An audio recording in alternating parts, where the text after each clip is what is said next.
Hello guys, good morning. कैसे हो आप सब लोग and welcome back to my YouTube channel Mr and Mrs Ramdas.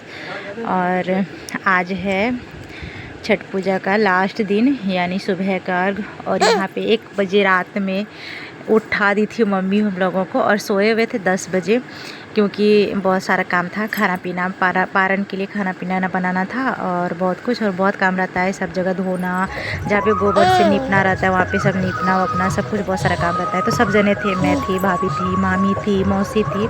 तो मैं लग गई थी खाना बनाने में और बाकी जने धोना नीपना ये सब कर रहे थे।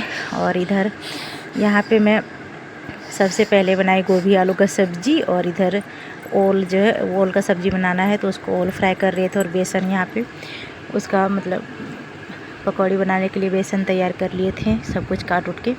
और फटाफट बना रहे थे खाना पारण के लिए सुबह का। और बनेगा चावल दाल भी बनेगा और चना भी उबाल के रखे हुए हैं तो उसका घुगनी बनेगा।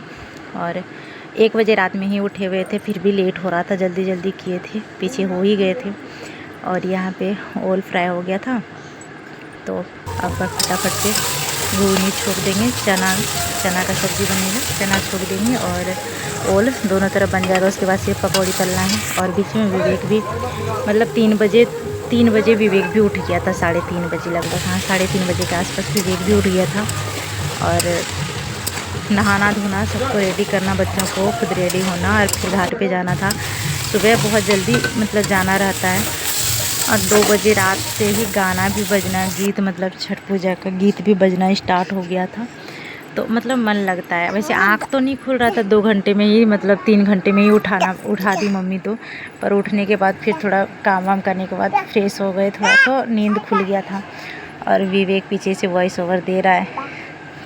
और यहाँ पे पकौड़ी तल रहे थे। और बाकी चावल दाल तो बना लेते हैं पर चावल नहीं बन पाता है। और फिर आ गए थे हम लोग सुबह का अर्घ के लिए घाट पे। तो यहाँ पे भैया सब पटाखा जो है वो जला रहे थे। भैया, पतिदेव, बच्चे सब कोई थे। और मेरे मतलब थोड़ा सा मेरा और भाभी का लेट हो गया था, थोड़ा सा ज़्यादा नहीं, 5 मिनट लेट हो गया था आने में, क्योंकि बच्चों को रेडी करके फिर रेडी हो रहे थे।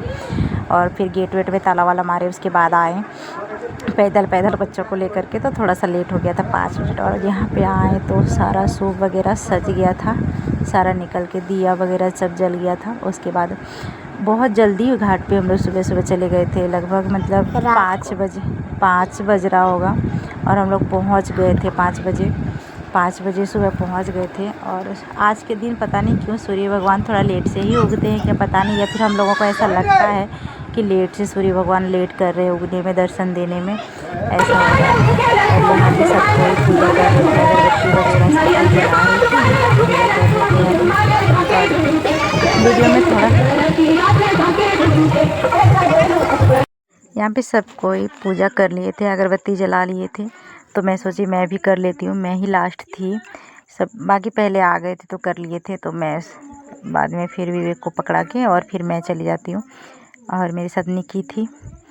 तो उसके बाद अगरबत्ती जलाने के बाद फिर यहाँ पे मम्मी सब साड़ी वगैरह चेंज की। एक ही साड़ी में दोनों टाइम अर्घ दिया जाता है, वो भी कॉटन का साड़ी रहता है। और उसमें भी कोई कढ़ाई नहीं रहता है, बस प्रिंट वाला साड़ी रहता है। और यहाँ पे विवेक को नींद आ रहा था क्योंकि वो भी 3:30 बजे भोर में मतलब उठ गया था सुबह। तो सुबह नहीं बोल सकते, रात ही बोल सकते हैं। तो उसको नींद आ रहा था तो हर चीज़ को डिस्टर्ब कर रहा था। सबको एक दूसरे को नहला रही थी, सारी थी, ऐसा होता है। और उसके बाद नहाने के बाद फिर यहाँ पे सब मतलब सूर्य देव उनसे नमन करते हैं, आरती करते हैं उनसे कि बस वो दर्शन दे जल्दी से, और ताकि अर्घ स्टार्ट किया जाए। यहाँ पे मतलब मम्मी सब ना लगभग सारे परवैतिन बहुत देर तक खड़े थे। मेरे को लगता है ना कि जैसे 1 घंटे के आसपास, कुछ कम होगा, नहीं तो 1 घंटे के आसपास मम्मी सब खड़े थे पानी में। लगभग 6:30 या 6:15 के आसपास सूर्यदेव का दर्शन मिला हम लोगों को। और दर्शन हुआ ना, पानी में बहुत देर तक मम्मी सब खड़ी रही थी। उसके बाद पूरा छोटा सा पेड़ सबके नीचे में सूर्यदेव पूरा लाल लाल कलर में दर्शन दिए हम लोगों को। और सबको दिख नहीं रहा था क्योंकि वो पेड़ के नीचे थे, तो सब एक दूसरे को बता रहे थे कि हाँ दिख गए। अब क्योंकि सूर्य देव जब तक दर्शन नहीं देते हैं तब तक अर्घ नहीं दिया जाएगा।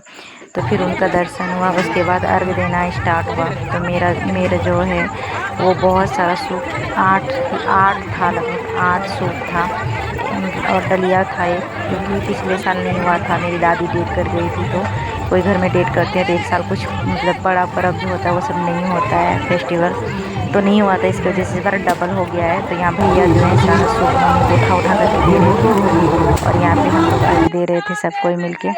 मेरे और विवेक को उसके पापा लिए हुए थे। हर्ष को थोड़ा सा अर्घ दिला करके दो तीन बार और फिर उसको ऊपर भेज दिए थे, क्योंकि पानी है ना ये मतलब आगे जा कर के थोड़ा ज़्यादा गड्ढा है तो बच्चे।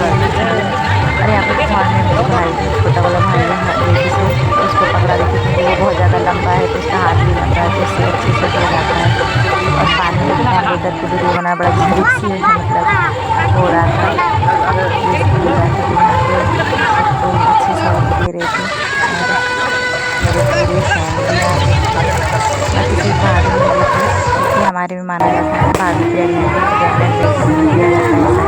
हमारे में नहीं दिया जाता है। और उसके बाद यहाँ पे मेहंदी हो रही थी। मम्मी का शादी माना जाता है कि परवेतिन का शादी होना बहुत ही ज़्यादा शुभ होता है, तो वो मतलब वो पुण्य मिलता है बहुत ज़्यादा, तो वो छोड़ना नहीं चाहिए। तो यहाँ पे वो मैं धो रही थी और अभी बाबू का मुंडन भी होगा, दोनों का, हर्ष का और विवेक का। ये वाला साड़ी से ना धोने से पहले सब बच्चों को मतलब थोड़ा मुंह पोंछ दिया जाता है ताकि जो बुरी बला है वो हट जाए और छठ मैया का आशीर्वाद मिले। और यहाँ पे हर्ष और विवेक दोनों का मुंडन हो रहा था, तो बस छठ मैया का कृपा बनी रहे मेरे बच्चों पे।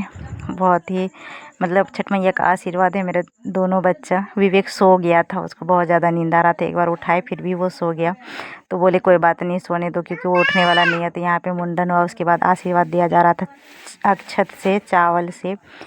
तो ये बहुत दिनों से मतलब वेट था कि छठ पूजा में मुंडन करना है। तो इस बार आने का सबसे बड़ा रीज़न ये भी था एक कि नहीं बच्चों को मुंडन करना है। और उसके बाद सब कोई घाट से आ गए थे, तो जितने भी घाट से दौरा लेके आते हैं ना, सब कोई का पैर धुला जाता है और उनसे आशीर्वाद लिया जाता है। उसके बाद अंदर जाया जाता है, बिना पैर धोए अंदर नहीं जाते हैं। तो भैया थे और दोनों भाई, मेरे पति देव और ये मेरे भाभी है ना मेरी, उनका भाई है, और ये मेरा लंबू है जय किशोर। उस सब कोई का पैर धुल के उसके बाद सबको अंदर आते हैं सब कोई। और यहाँ पे मम्मी बहुत ज़्यादा पीछे थी, क्योंकि पूरे मतलब गांव में ना सब कोई पैर धोते हैं, और जो परवैतिन रहती है ना वो सबको सिंदूर टिकते हुए आती है, जो नहीं जा पाते हैं उनके लिए भी। और फिर शाम को ना मैं मम्मी को दोपहर में ही बोल के रखी थी कि मम्मी इस बार ना बहुत सालों से मैं खेत तरफ मतलब धान वान जहाँ लगता है वहाँ पे नहीं गई हूँ, मन करता है जाने का, तो इस बार शाम को थोड़ा ले चलना, तो चलेंगे। खेत जो है ना वो हमारा घर से बहुत ज़्यादा दूर है। यहाँ पे तालाब वगैरह बहुत ही अच्छा लग रहा था, क्योंकि बहुत दिनों के बाद देखने के लिए मिला था।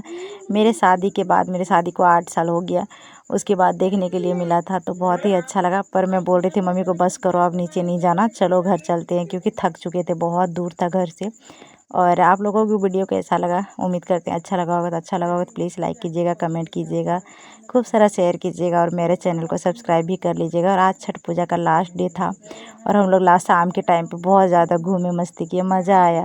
ये तालाब वगैरह ये सब शादी से पहले कभी कभी आया करते थे, क्योंकि घर से बहुत ज़्यादा दूर है ना, तो जो हमेशा नहीं आना होता था, पर शादी के बाद पहली बार आए, बहुत ही अच्छा लग रहा था देखने में।